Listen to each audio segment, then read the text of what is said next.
Berbicara mengenai pengelolaan sumber daya alam, maka ada pertanyaan yang muncul, siapa yang memiliki kuasa atas pengelolaan sumber daya alam tersebut? Berangkat dari pertanyaan tersebut, maka terdapat 4 jenis hak kepemilikan atas sumber daya alam. Siapa yang berhak untuk mengelola dan siapa yang berhak untuk menguasai sumber daya alam. Berikut penjelasan dari 4 jenis hak tersebut. Yang pertama, open access. Sumber daya alam dipandang sebagai sesuatu yang tidak dimiliki oleh siapapun, sehingga masyarakat bebas memanfaatkannya dengan caranya sendiri.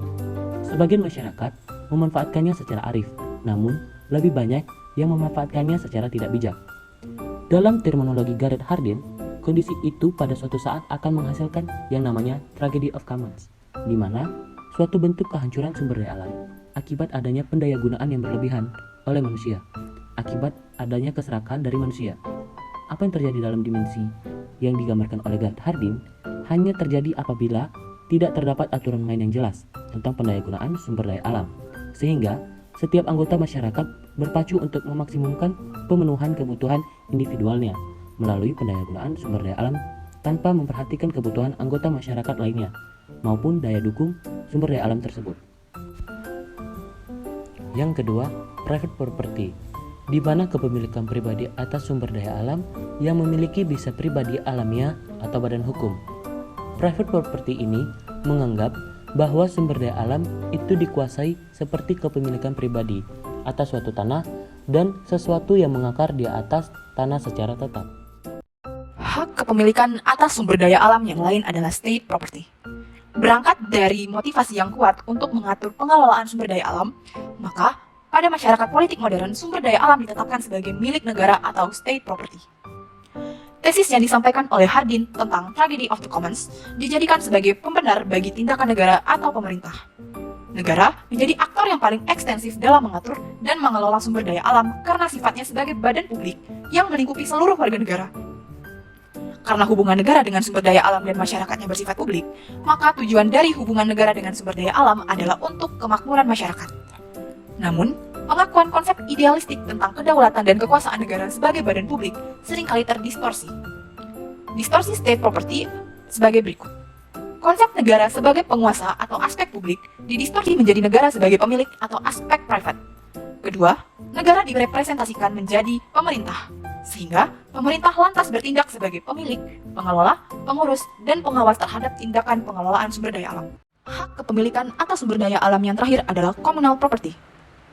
Pengelolaan sumber daya alam sebagai milik negara maupun milik privat, terutama swasta, telah meninggalkan jejak yang sama, yaitu kerusakan lingkungan dan peminggiran masyarakat lokal. Jejak tersebut di tingkat lokal menimbulkan dan menyuburkan konflik. Berkaca dari pengelolaan sumber daya alam oleh terutama masyarakat hukum adat yang dipromosikan oleh Lynch dan Talbot menghasilkan kesimpulan positif atau community-based tenure. Maka, advokasi internasional secara tegas menyebutkan bahwa partisipasi masyarakat lokal yang seluas-luasnya merupakan solusi optimum terhadap masalah pengelolaan sumber daya alam. Communal property bukanlah konsep baru dalam hubungan antara manusia dengan sumber daya alam. Di beberapa tempat, konsep communal property atau community-based management dicoba dihidupkan kembali dengan mengangkat konsep ulayat dari hubungan masyarakat secara tradisional dengan sumber daya alam yang sudah ada sejak lama. Bramley, Ostrom, Lynch, dan Talbot menyatakan bahwa apa yang dimaksud dengan common property bukanlah open access sebagaimana disangkakan oleh para ekonom dengan menggunakan The Tragedy of the Commons dari Gareth Hardin. Selanjutnya, mengenai hak penguasaan negara atas sumber daya alam, di mana diatur dalam Pasal 33 Undang-Undang Dasar tahun 1945, yang berbunyi, Pasal 33 ayat 2, cabang-cabang produksi yang penting bagi negara dan yang menguasai hajat hidup orang banyak dikuasai oleh negara. Ayat 3, bumi dan air dan kekayaan alam yang terkandung di dalamnya dikuasai oleh negara dan dipergunakan untuk sebesar-besarnya kemakmuran rakyat. Ahmad Reddy berpendapat mengenai unsur pasal 33 ayat 3. Yang pertama, sumber daya alam dikuasai oleh negara, terutama cabang-cabang produksi yang menguasai hidup orang banyak.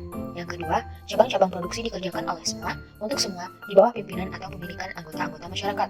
Yang ketiga, dipergunakan untuk sebesar-besarnya kemakmuran rakyat, bukan kemakmuran orang per orang. Selain itu, Bagirmanan juga berpendapat mengenai hak penguasaan negara atas sumber daya alam ini. Yang pertama, segala bentuk pemanfaatan atas bumi, air, serta hasil yang didapat dari kekayaan alam harus secara nyata meningkatkan kemakmuran dan kesejahteraan masyarakat. Yang kedua, melindungi dan menjamin segala hak-hak rakyat yang terdapat di dalam atau di atas bumi, air, dan berbagai kekayaan alam tertentu yang dapat dihasilkan secara langsung atau dinikmati langsung oleh rakyat.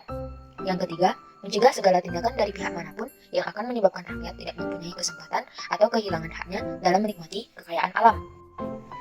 Dari hak penguasaan negara atas sumber daya alam ini terdapat tafsir Mahkamah Konstitusi, yaitu dalam putusan 001-021/022-PUU-I/2003, di mana dalam putusan tersebut dinyatakan bahwa perkataan dikuasai oleh negara haruslah diartikan mencakup makna penguasaan oleh negara dalam arti luas yang bersumber dan berasal dari konsepsi kedaulatan rakyat Indonesia atas segala sumber kekayaan bumi dan air dan kekayaan alam yang terkandung di dalamnya. Terdapat fungsi-fungsi negara atas penguasaan sumber daya alam. Fungsi yang pertama yaitu fungsi pengaturan. Fungsi pengaturan oleh negara dilakukan melalui kewenangan legislasi oleh Dewan Perwakilan Rakyat bersama dengan pemerintah dan regulasi oleh pemerintah eksekutif. Jenis peraturan yang dimaksud sebagaimana dinyatakan dalam pasal 7 Undang-Undang Nomor 10 Tahun 2004, Jangtu Undang-Undang Nomor 12 Tahun 2011, serta surat keputusan yang dikeluarkan oleh instansi pemerintah eksekutif yang bersifat mengatur atau Regilindat. Fungsi negara dalam menguasai sumber daya alam yang kedua adalah fungsi pengelolaan atau Beheerschap. Fungsi pengelolaan ini dilakukan melalui mekanisme pemilikan saham atau shareholding dan atau melalui keterlibatan langsung dalam manajemen badan usaha milik negara, dengan kata lain BUMN, mendayagunakan penguasaannya atas sumber-sumber kekayaan untuk digunakan bagi sebesar-besarnya kemakmuran rakyat. Dalam penyelenggaraan pemerintah daerah, fungsi ini dilakukan oleh perusahaan daerah. Fungsi negara dalam menguasai sumber daya alam yang ketiga adalah kebijakan atau belay, dilakukan oleh pemerintah dengan merumuskan dan mengadakan kebijakan. Fungsi negara dalam menguasai sumber daya alam yang keempat adalah pengurusan atau Bestuurschap, dilakukan oleh pemerintah dengan kewenangannya untuk mengeluarkan dan mencabut fasilitas perizinan, lisensi, dan konsesi. Selanjutnya, fungsi pengawasan dilakukan oleh negara quality control. Pemerintah dalam rangka mengawasi dan mengendalikan agar pelaksanaan penguasaan oleh negara atas cabang produksi yang penting dan yang menguasai hajat hidup orang banyak dimaksud benar-benar dilakukan untuk sebesar-besarnya kemakmuran seluruh rakyat, termasuk dalam fungsi ini, yaitu kewenangan pemerintah dalam melakukan pengujian perda atau peraturan daerah yang biasa disebut executive review. Sekian dari kami akhiri. Terima kasih semuanya.